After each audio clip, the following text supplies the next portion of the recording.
Assalamualaikum warahmatullahi wabarakatuh. Salam sejahtera bagi kita semua. Salam peneliti muda.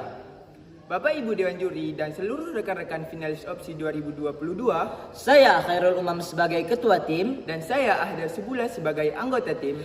Kami berasal dari SMA Negeri Unggul Subulu Salam Aceh. Rambutan merupakan buah eksotis Indonesia dengan jumlah produksi lebih dari 600.000 ton per tahunnya. Hal ini tentunya berdampak terhadap meningkatnya limbah kulit buah rambutan yang dihasilkan.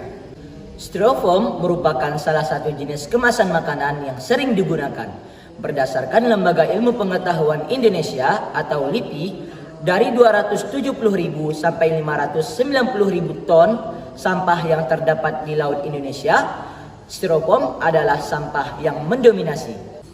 Styrofoam memiliki kandungan benzen dan stiren yang bersifat karsinogen yang berdampak buruk bagi kesuburan tanah.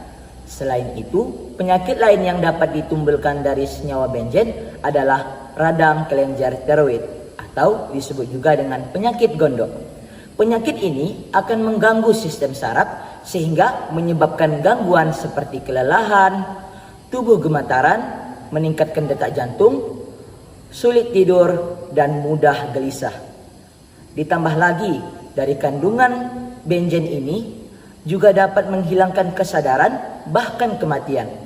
Oleh karena itu, dibutuhkan solusi alternatif bahan pembuat kemasan pengganti styrofoam.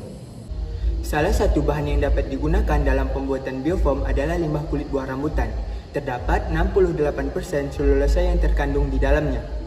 Selain itu, pada proses pembuatan biofoam dibutuhkan zat perekat berupa pati sebagai bahan pendukung sehingga menghasilkan produk biofoam yang baik dan layak guna. Hal tersebut dikarenakan tingginya kandungan pati yang terdapat pada ubi gadung yang berpotensi sebagai bahan alternatif perekat. Pada metode penelitian yang kami lakukan, terdapat dua analisis. Yang pertama, analisis sifat fisik, dan yang kedua, analisis sifat mekanik. Pada analisis sifat fisik, terdapat tiga analisis. Yang pertama, analisis densitas. Yang kedua, analisis daya serap air. Dan yang ketiga, analisis sifat biodegradable. Sedangkan analisis sifat mekanik, terdapat analisis kuat tarik. Pada analisis fisik, terdapat tiga pengujian. Pertama, analisis densitas biofoam. Nilai densitas yang rendah pada umumnya diinginkan karena dapat memudahkan dalam proses penggunaannya sebagai produk. Pada perbandingan 3:30 diperoleh nilai densitas yang tertinggi yaitu sebesar 1,993 gram per cm kubik. Sedangkan pada perbandingan 0:30 diperoleh nilai densitas yang terendah yaitu sebesar 1,022 gram per cm kubik. Pada perbandingan 3:30 yang terdapat pada gambar 4.3 dapat kita lihat bahwa sampel putus biofoam sudah terdistribusi secara merata dan mengisi ruang yang kosong sehingga dapat meningkatkan nilai densitas dari sebuah biofoam. Kedua, pengujian daya serap air biofoam. Dari gambar 4.11 dapat kita lihat bahwa nilai daya serap air dari sebuah biofoam meningkat dengan penambahan komposisi bahan pengisi berupa NNS dari kulit buah rambutan dan menurun seiring meningkatnya persentase dari komposisi penambahan pati gadung. Adapun penyebab dari meningkatnya daya serap air dari sebuah biofoam dengan penambahan NNS dari kulit buah rambutan adalah karena NNS dari kulit buah rambutan memiliki sifat higroskopis yang mampu larut di dalam air.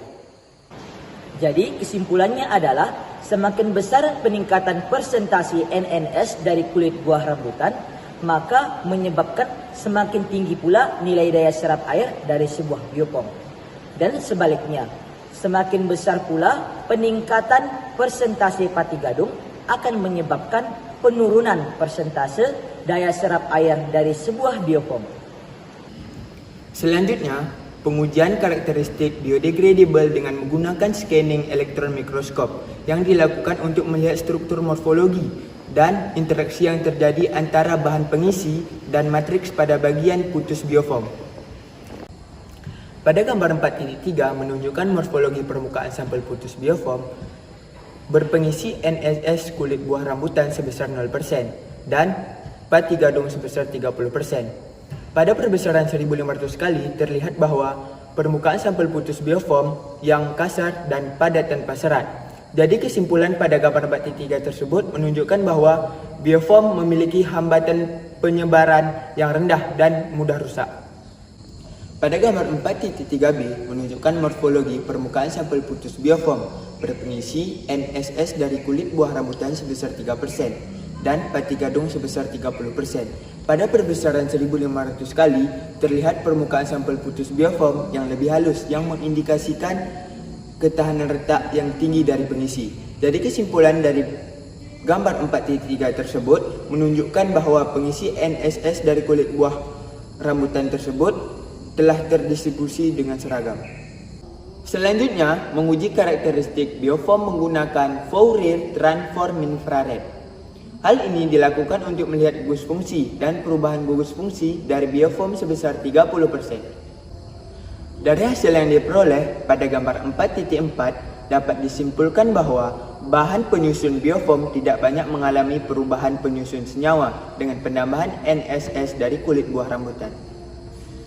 Gugus senyawa dari bioform berupa regang molekul OH bioform berpengisi NSS dari kulit buah rambutan sebesar 3432,23 cm/1 dan CH alifatik bioform berupa NSS dari kulit buah rambutan sebesar 2917,72 cm/1 dan 2920,21 cm/1. Regang molekul CC bioform berpengisi NSS dari kulit buah rambutan sebesar 2343,39 cm/1 dan 2366,84 cm/1. Dari hasil yang diperoleh dari gambar 4.5 dapat dilihat bahwa kandungan karbon dan oksigen yang terdapat pada bioform memiliki persentase yang tinggi, yaitu berturut-turut sebesar 65,91% dan 27,55%, serta kandungan magnesium yang berasal dari magnesium stearat sebesar 0,52%. Selanjutnya, pada analisis mekanik, kami melakukan pengujian kuat tarik bioform. Semakin besar nilai kuat tarik suatu bahan, berarti dibutuhkan gaya yang lebih besar pula untuk menarik bahan. Pada perbandingan 3:10, nilai kuat tarik bioform meningkat sebesar 5,647 megapascal. Sedangkan pada perbandingan 5:10, nilai kuat tarik sebesar 1,117 megapascal. Pada perbandingan 3:10 yang terdapat pada gambar 4.3 dapat kita lihat bahwa sampel putus bioform terdistribusi secara merata dan membentuk ikatan antar fasa, sehingga dapat meningkatkan nilai kuat tarik dari bioform. Kesimpulan dari penelitian kami yang pertama, dari hasil karakteristik bioform menggunakan FTIR dapat diketahui tidak banyak mengalami perubahan kandungan setelah mengalami pengecilan ukuran. Yang kedua, penambahan NNS dari kulit buah rambutan dan pati gadung mampu mempengaruhi nilai kekuatan fisik dan mekanik dari sebuah bioform. Nilai kuat tarik yang tertinggi terdapat pada perbandingan 3:10, yaitu sebesar 5,647 megapascal. Persentase nilai daya serap air yang terendah terdapat pada perbandingan 1:30, yaitu sebesar 21,505%. Nilai densitas yang terendah terdapat pada perbandingan 0:30, yaitu sebesar 1,022 gram per cm kubik. Dan waktu degradasi yang diperlukan selama 28 hari. Dan yang ketiga, dari hasil karakteristik bioform menggunakan SEM dapat diketahui bahwa persentase komposisi NSS dari kulit buah rambutan dan pati gadung 3:30. Terlihat bahwa permukaan sampel putus bioform yang lebih halus yang terdispersi secara cukup merata. Sekian presentasi dari kami. Kami dari tim Elektra siap berkompetisi pada ajang final virtual Opsi 2022. Salam hangat dari bumi Serambi Mekah. Assalamualaikum warahmatullahi wabarakatuh.